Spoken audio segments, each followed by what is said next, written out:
Hey there, Jack Bosch here with the #1 source of real estate and financial information on YouTube. Today I'm actually coming to you from a multi-family property that we currently have under contract. It's 45 units in Phoenix, Arizona. Follow me and let's go check it out.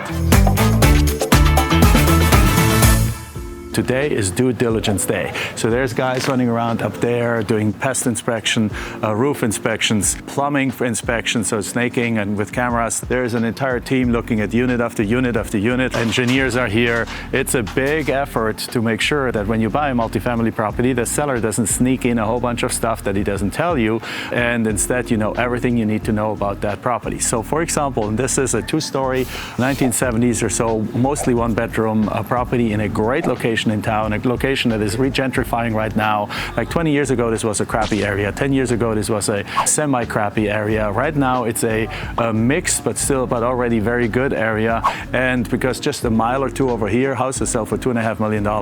A mile away from here, houses sell for $1.5 million. And right in the vicinity here, houses are already at $750,000. And so the push of the city is moving right this way here, and it's starting to take on block after block after block of this area. So in another 10 years, 15 years, this is a Class A area. You want to invest ahead of their growth, particularly with buy and hold properties, so that as the growth comes in and as the regentrification and the remodeling and everything comes in, you are positioned for automatic appreciation no matter what. But we also going to force some appreciation on this property because, for example, all the units here inside, and we're going to check out the inside of a unit in just a second, but all the units are small. They're 550 square feet, 1-bedroom units. They all have been upgraded already. They all have quartz countertops, they all have new cabinets, they have new stainless steel refrigerators and stoves and stuff like that. But on the outside, they haven't done anything. This thing looks exactly like it probably looked like 30 years ago. I mean, they painted the doors and put new door signs on there and actually replaced the windows, and there's a cat in the window right there. So hey there. Other than that, they haven't done anything. So we're gonna turn this into a true gem here, but also by adding all these few amenities here to the outdoors of it and making the outdoor really pop, you become the most attractive property in the neighborhood. And when you do that, guess what? Rents go up by $200-300 a unit, income goes up by several $100,000, value goes up by several $1 million per property. And that's the game plan on multifamily. So it's not an easy thing. It's way more complicated than many other things to do, but this has the potential to literally add zeros to your net worth if you do that kind of stuff. So let's look into one of the units. This one is actually empty, so we can just walk in here and take a look at it. This is how these units look. So they have laminate, hardwood looking floor. They have new, there we go. They upgraded the cabinets, they upgraded the countertops, they put in gas stove, microwave, small little bedroom. And right back here, for example, is space for a washer and dryer. Now currently this is just a closet, but it can easily be set up with a washer and dryer because the bathroom is right behind it here, and the plumbing is right there. We can literally hook right into the plumbing here on the backside, which makes it very easy to set this up for washer and dryer. Now, if you have a washer and dryer in the unit, you can charge $30, $40, $50 more per month. These are simple units, and this is what we're up to here. So here's some of the units that people live in, and there's some of the damages that you find. And well, some people don't always take good care of their properties, so it's something to see too. You get kind of a feeling of what your tenant base is. So this, on the contrary, is somebody who has pride of ownership or rentership. They have a nice couch, nice TV, it's all spick and span, it's all clean. The stove is looks like it's brand new.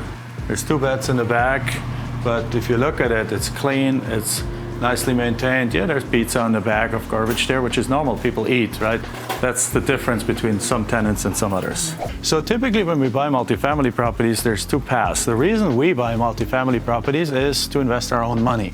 Yes, sometimes we syndicate with and bring in additional investors, and those investors then get to participate at the profits that we make in these investments.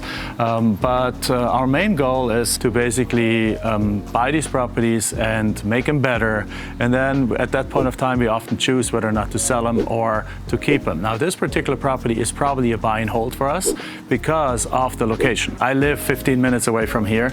I know this area. This area has been doing better and better and better and better for the last 20 years. It will continue to do better for the next 20 years. So the holding horizon here is probably at least 10 years, if not 10, 15 years, and just hold this property because once you make those changes I just explained, this property is going to just go skyrocket in value, it's going to skyrocket in cash flow, it's going to become a cash cow. Now, other properties, like for example, right in parallel right now, we also buying 57 unit property in Tampa, Florida. That's a different deal. That area is a very stable area, but it's not becoming more and more and more attractive. It's just very, very stable. And the game plan there is to sell it within a couple of years. Bottom line is, this property is more for a long-term buyer that wants to get some cash flow of the property. The other property is more for a shorter term, meaning a couple, 3 years, where the cash flow is not as strong, but the appreciation is strong because it's a below market value property that we're bringing up to market. This one is also below market value property,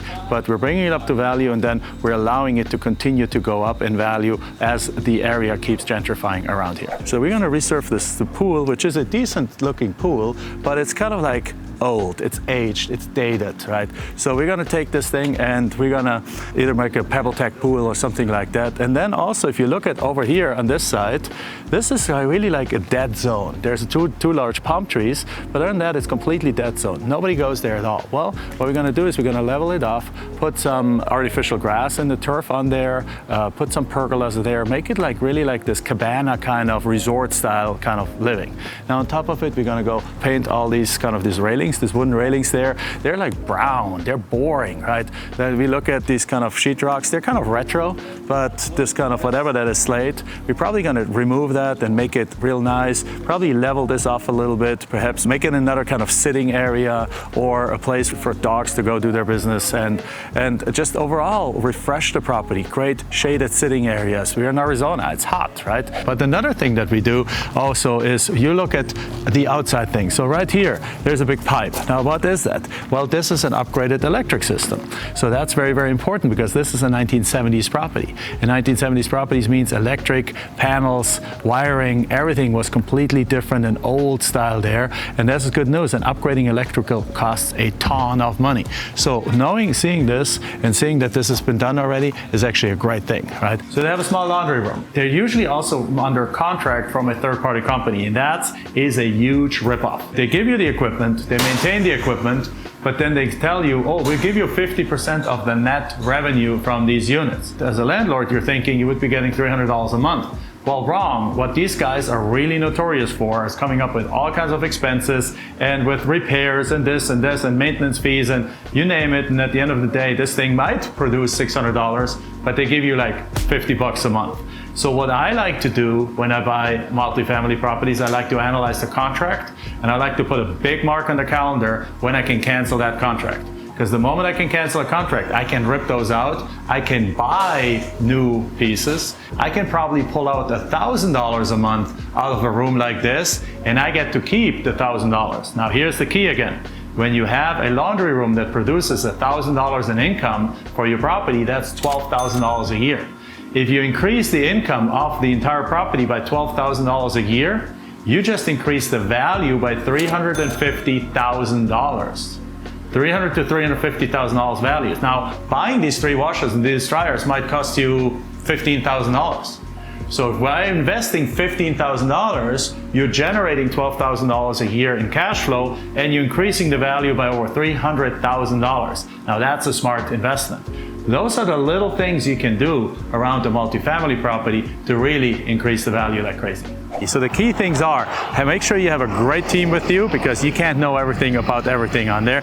And make sure that you get a detailed report. Make sure that you also personally inspect the property, be there doing due diligence. Well, nobody cares as much as you do ultimately. Now, the last thing we need to do on this property here is actually we need to rename it because this company is a brand. So they have multiple properties around town here, all called the Element at whatever street, the element at this street, the element at that street. So they created a brand. So this is a smart thing to do. Well, when we buy this property, they don't want us to own a property with their brand name. So therefore, in the purchase and sale agreement, they have put in there that when we buy the property, we need to rename it. We have like something like 30 days or so to rename it. So right now we're figuring out the name that this property is going to have based on our brand name. And as we're expanding our portfolio of properties in the city, this is the first one in the city, we are going to name every single property also according to our brand name. So stay tuned for the brand name. As always, if you enjoyed this video, comment your questions below, give us ideas of what else we should shoot, and then I'll see you on the next one.